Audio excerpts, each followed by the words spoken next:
Thank you. Thank you Manisha ma'am, thank you. मेरी आवाज़ तो सब तक आ रही होगी। Good morning. कैसे हैं आप सब लोग? आवाज़ नहीं आई, सब थक गए होंगे ना, प्रेजेंटेशन, बहुत सारे टेस्टिमोनियल्स, रिलैक्स मोड है। मेरा फर्स्ट क्वेश्चन मेरे प्रोफेशन से रिलेटेड ही है। Who is a company secretary? कुछ यहाँ प्रोफेशनल फ्रेंड्स हैं, चार्टर्ड अकाउंटेंट हैं, वो तो वेल नोन है इस टर्म से, बट मैं बाकी से एक बार जानना चाहूँगा कि सब किस किस को पता है कि कंपनी सेक्रेटरी है कौन?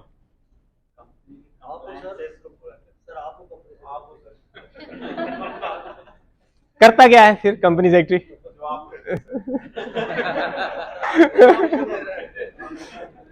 चलो एनीवे, ये मेरी प्रेजेंटेशन का पार्ट इसलिए रहता है हमेशा क्योंकि कभी ना कभी कोई ना कोई मेरे को मिल जाता है जो अभी भी इस प्रोफेशन को और इस प्रोफेशन के रोल्स को, सोसाइटी में क्या रोल है, कैसे काम करते हैं, वो नहीं अवेयर करता है। और मेरा एक जिम्मेवारी भी बनती है as a member of institute कि मैं आप सब लोगों को बताऊं और आप अपने आगे न्यू जनरेशन यंगस्टर्स जितने भी आ रहे हैं उन सबको मोटिवेट करें कि वो इस प्रोफेशन को ज्वाइन करें, और इस प्रोफेशन को ज्वाइन करने के क्या फ़ायदे हैं, क्या नुकसान है, आगे जाके कैसे वो अपने कंट्री को सर्व कर सकते हैं, इकोनॉमी को सर्व कर सकते हैं, वो सब रहता है।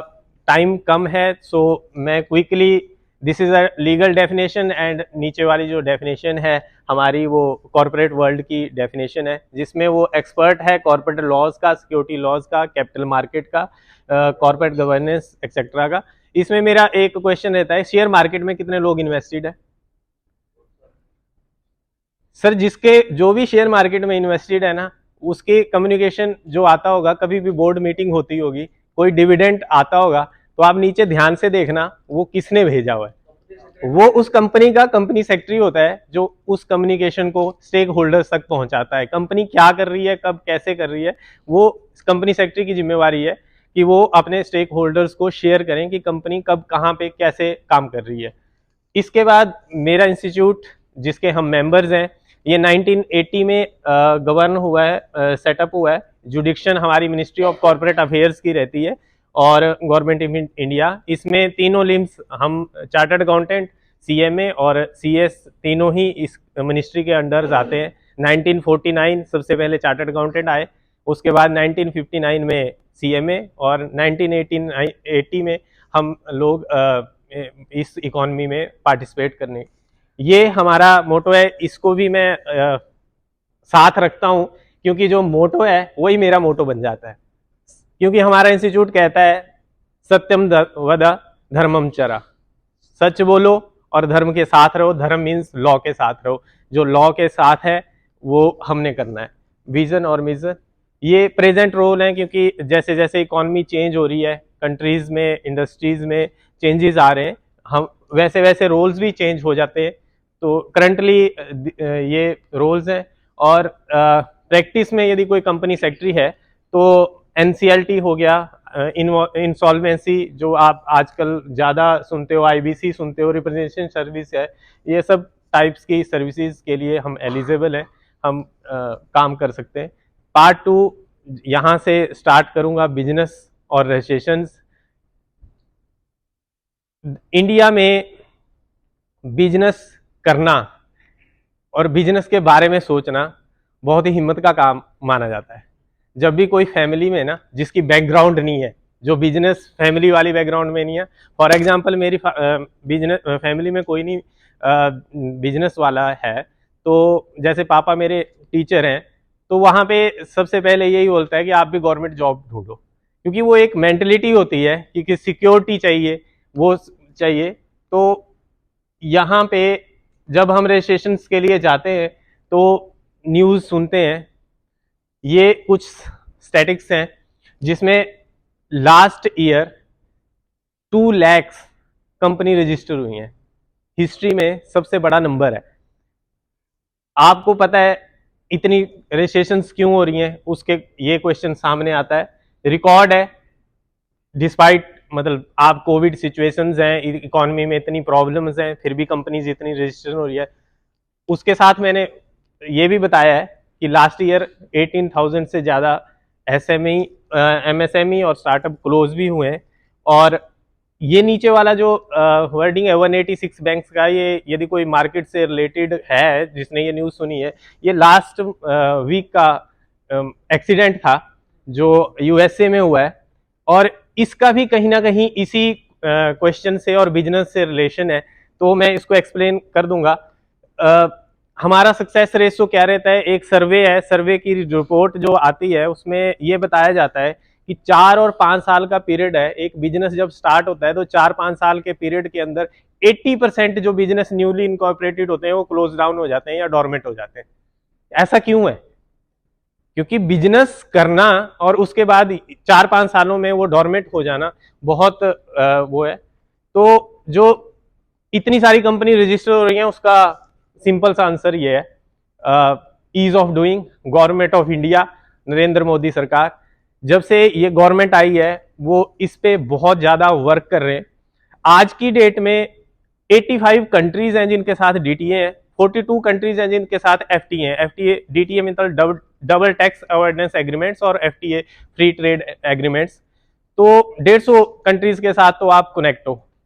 और यही रीजन है कि ईज ऑफ डूइंग में उन्होंने टैक्स रेट, कंपनीज आज की डेट में जानते हैं, मेरे चार्टर्ड अकाउंटेंट भाई जानते हैं कि आज की डेट में 25% का टैक्स रेट है, 22% का टैक्स रेट है, 15% का है। और जितने भी यहाँ इंडिविजुअल बैठे होंगे और जो 10 लाख के से ऊपर की उसमें होंगे तो उनको पता है हमारा रेट 30% की ब्रैकेट में आता है। तो कंपनीज का rate as compare to other rates कम कर दिया गया है। और इनकॉर्पोरेशन कॉस्ट की तो बात ही छोड़ दो, आज की डेट में 0 कर दी है। 15 लाख तक की कैपिटल के लिए तो आपको सिर्फ 2-3 हजार रुपए की गवर्नमेंट फीस पे करनी होती है। तो दैट्स वाई कंपनी रजिस्टर हो रही हैं, बिजनेस आइडियाज आ रहे हैं। कोविड में सब कुछ ना कुछ अलग ढूंढ रहे थे, कुछ ना कुछ न्यू करना चाह रहे थे। तो इसी के कारण इंडिया में, क्योंकि हमारी 3rd एशिया में लार्जेस्ट इकोनॉमी भी है और वर्ल्ड में पॉपुलेशन वाइज तो हम टॉप करते ही हैं। यहाँ पे लेबर है, नॉलेज है। आप जानते हैं कि इंडिया में मतलब हमारी जो वर्ल्ड की टॉप कंपनीज हैं उनको एक इंडियन ही चला रहे हैं, क्योंकि टैलेंट ही इतना है, नॉलेज इतनी है इंडियंस में, कुछ करने का, कुछ बनने का इरादा इतना ज्यादा है कि गूगल ले लो, माइक्रोसॉफ्ट ले लो, दोनों headed by Indians. So Amazon है, उसका कंज्यूमर्स बेस यहाँ पे है। वो सबसे बड़ी कंपनी इसलिए बन पाई है क्योंकि पॉपुलेशन वाइज हम ज्यादा हैं, हमने उनको मार्केट दे रखी है। तो यही रीजन है, ये यहाँ पे डिमांड भी है, सप्लाई भी है, मार्केट भी है, सब फैक्टर्स यहाँ पे मिल रहे हैं। तो इंडिया में डॉन्टिंग टास्क माना जाता है बिजनेस को स्टार्ट करना। डॉन्टिंग मीन्स कोई प्रमोशन नहीं करता, निरुत्साहित कर देता है हर काम को। सो कैसे शुरू करें, कब कैसे करें, कैसे कंपनी रजिस्टर करें, इन्हीं क्वेश्चनों में पहले तो आदमी उलझा रहता है। उसके बाद एंटरप्रेन्योरशिप सर भी बताते हैं अपनी सेलिंग स्किल्स में सब में कि ये कोई साइंस और आर्ट नहीं है, ये प्रैक्टिस है ना। प्रैक्टिस कैसे करोगे? किसी के पास डिग्री है, पैसा है, उसके बेस पे वो ये एंटरप्रेन्योरशिप कर पाएगा तो नहीं। मेरा तो ये how to start the business idea है, रिसर्च है, इनकॉर्पोरेट है, रजिस्ट्रेशन एंड स्टार्ट्स है। So in this way we step one ladder towards the business. मेरा हमेशा ये मैं बहुत बार अपने क्लाइंट्स को भी कहता हूँ कि बिजनेस जब स्टार्ट करते हो ना, तो बिजनेस एक बच्चे की तरह है। आपके घर में बच्चा पैदा होता है, एजुकेशन देना आपका काम है। लायक निकलेगा, नालायक निकलेगा, वो आप बाद की बात है। तो टाइम दो अपने बिजनेस को। जब आप टाइम देते हो तो टीम मतलब आप एक संगति, जैसे प्रगति परिवार है तो ये एक टीम बनती है, यहाँ पे आप सीखते हो।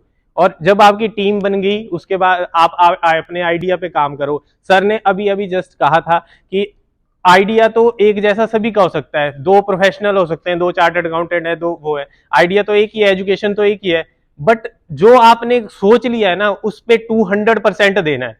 कितने सारी मार्केट्स हैं जहां पे एक जैसा ही सामान बन रहा है, एक जैसी ही दुकान है, बट कोई बिजनेसमैन बहुत अच्छा कर रहा है, वो कोई बिजनेसमैन नहीं कर पा रहा। वो इसलिए कर पा रहा है क्योंकि वो अपने बिजनेस पे 200% दे रहा है। उसके बाद मार्केट, जिसको बेचना नहीं आता वो कैसे आगे अपनी मार्केट करेगा। सो बेचना, सेल करना है, मार्केट करना है। उसके बाद एंटिटी, जब तक एंटिटी सब कुछ ले आया, आप टीम भी ले आए, आइडिया भी ले आए, मार्केट करना भी सीख लिया, बट यहाँ आके आपने अपनी कंपनी का नाम तो नहीं बताया, तो फिर कौन आपको मानेगा कि आप अपने बिजनेस के लिए सीरियस हो। तो रजिस्ट्रेशन भी इक्वली इंपॉर्टेंट है। तो टाइम दो अपने बिजनेस को और स्टार्ट करो। हम प्रोफेशनल्स कैसे हेल्प कर सकते हैं, स्टार्ट कर सकते हैं, रन कर सकते हैं, आप ग्रोथ कर सकते हैं, ये बहुत लोगों के लिए इंपॉर्टेंट हो सकती है मेरी स्लाइड, ऑल्दो मैं इसको ग्रुप में शेयर कर दूंगा। Ma'am 2 minutes please. ये स्लाइड्स मैं शेयर कर दूंगा कि हमारे यही टाइप हैं जो रजिस्ट्रेशंस में काम आते हैं। इनमें sole proprietorship, partnership, LLP, OPC और कंपनी है। नीचे सबसे लास्ट लाइन में किसको कौन सा रजिस्टर कराना है उसके क्वेश्चन का आंसर है, बाकी आप पार्ट 2 उसमें कर सकते हैं। ये कंपनीज की कुछ टाइप्स हैं, यदि किसी को चाहिए। रजिस्ट्रेशन का प्रोसेस कैसे कैसे इंडिया में रहता है, सोल प्रोप्राइटरशिप का कैसे चलता है, पार्टनरशिप का कैसे चलता है, एलएलपी रजिस्ट्रेशन हो गए, ओपीसी रजिस्ट्रेशन हो गए, कंपनी इनकॉर्पोरेशन। ये एक और इम्पॉर्टेंट स्लाइड है कि कंपनी बनानी है तो क्यों बनानी है, बाकी रजिस्ट्रेशन के इस पे जरूर ध्यान दें, क्योंकि कंपनी जब बनती है उसकी एक लिमिटेड लायबिलिटी होती है, बाकी बिजनेस में ऐसा नहीं होता है। आपने ये ध्यान रखना है कि कंपनी जब बन रही है, फॉर एग्जांपल मैं कंपनी स्टार्ट करना चाहता हूं, मेरे पास पैसा है, मैं कंपनी करना चाहता हूं, बट मेरे को पता है विकास जी अपने काम के मास्टर है, बट वो कंपनी नहीं बनाना चाहते। मैं विकास जी को उस कंपनी का डायरेक्टर बना सकता हूं, मैं उनको रेमुनरेशन पे रख सकता हूं, सैलरी पे रख सकता हूं। तो ये चीज होती है, कंपनी सेपरेट लीगल एंटिटी बन जाती है, कल को कोई केस है, उसकी अपनी लायबिलिटीज है, वो आपके ऊपर केस नहीं होता, वो लॉयर लोग जानते हैं, वो कंपनीज के ऊपर केस कर सकते हो आप, तो उसको अलग से स्यू कर सकते हो। बाकी भी इसके हैं ये और प्रिविलेज और एग्जम्पशन है कंपनीज में मिलते हैं। कंप्लायंसेस, क्योंकि मैं तो अपने आप को कंप्लायंस के लिए ही बोलता हूँ, सो कंप्लायंसेस सोल प्रॉपर्टीशिप में जो आपकी एप्लीकेबिलिटी है वो ये आएंगे, पार्टनरशिप में थोड़े से और बढ़ जाते हैं, एलएलपी में और थोड़े इंक्रीज होते हैं। एलएलपी में फॉर एग्जांपल ये ऑडिट की टर्नओवर लिमिट हमेशा ध्यान रखने वाली होती है, तभी आप कंप्लायंस कर सकते हो। ओपीसी और कंपनी कंप्लायंसेस ये हैं, कुछ इवेंट बेस्ड होते हैं, कुछ रजिस्ट्रेशन है जो मैं आपको बता सकता हूँ। स्टार्टअप इंडिया का हो गया, जीएसटी का हो गया। ट्रेडमार्क हमेशा याद रखो, बिजनेस स्टार्ट कर रहे हो उसको, जो आपका ट्रेड मार्क है उसको रजिस्टर कराना मत भूलो। बहुत कंपटीशन है, बहुत गुडविल की हानि होती है बाद में, और बाद में ये पोस्ट, ये बहुत मेरे पास स्लाइड है बट काम नहीं है। ये जो भी यहाँ पे कोई है या किसी के नोन में कोई हो जिसको जो जानता हो कि फॉरेन में से कोई ना कोई बिजनेस का डील होनी है या कुछ होनी है, ये गवर्नमेंट ऑफ इंडिया की साइट है, और ये government of invest India .gov, इस साइट को विजिट करो। इसके ऊपर स्लाइड्स भी हैं, इसके ऊपर स्टडी मटेरियल भी है, अपडेटेड है, क्या एफडीआई की पॉलिसीज हैं, कैसे आप यहाँ पे बिजनेस कर सकते हो इंडिया में, फॉरेन से कैसे आप एफडीआई ले सकते हो, उस सब के बारे में इस साइट पे आपको बहुत हेल्प मिलेगी। Big no to non compliance, ये मेरा वो रहता है, क्योंकि याद रखो आप कोई भी काम कर रहे हो ना, आपकी हेल्थ में कोई इशू होता है ना, सारा पेशेंस, सारा सिस्टम खराब हो जाता है। घर में, फैमिली में एक आदमी के खराब होने से क्या हो जाता है, बिजनेस में भी यही हो सकता है। यदि आप नॉन कंप्लायंस करते हो ना, आपका चलता फिरता जो बिजनेस है ना, उसमें एक पीस ऑफ माइंड खराब हो जाती है। आज की डेट में गवर्नमेंट इंडिया कहती है, मैंने नीचे लिखा है ease of doing business, start करा था ईज ऑफ डूइंग बिजनेस से, मैंने इसको एक क्वेश्चन मार्क लगा दिया, क्योंकि गवर्नमेंट ने क्या किया कि जितने भी आपके बिजनेसेस थे उन सब में जो क्रिमिनल ऑफेंस थे या कुछ थे, उनको कन्वर्ट कर दिया मॉनिटरी में। तो आज की डेट में केवाईसी एक ऐसा हॉट टॉपिक हो गया है जो हर जगह हो रहा है। फॉर एग्जाम्पल आरओसी में यदि आपकी केवाईसी के लिए टाइम मिलता है 6 मंथ का, और यदि आप नहीं करते हो तो 5000 रुपीज की पेनल्टी है। So heavy penalties are there. So ये सभी एक्ट्स में है, कहीं पे 200, कहीं पे 100 per day. So keep in mind और से big no to non compliance. Thank you. ये